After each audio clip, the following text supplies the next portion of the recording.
Learn to animate your profile picture in Adobe Photoshop. Begin by opening your image in Photoshop for optimal results. Use a transparent background, otherwise, employ selection tools to isolate your avatar. Plan your animation. Simple actions such as blinking or a smiling mouth are ideal in the Layers panel. Duplicate your base image, then create various animated frames, labeling them appropriately for easy recognition. On each frame, modify specific avatar parts using selection tools. For instance, on the eyes closed layer, use the lasso the eyes with white color. Prepare layers for these slight variations.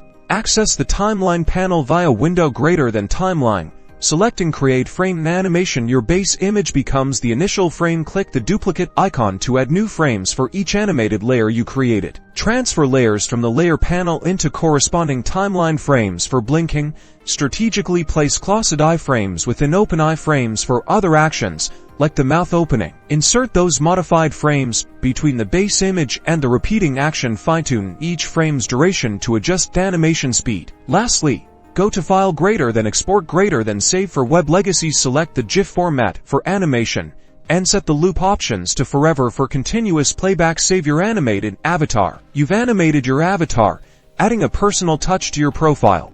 Like and subscribe for more creative tutorials.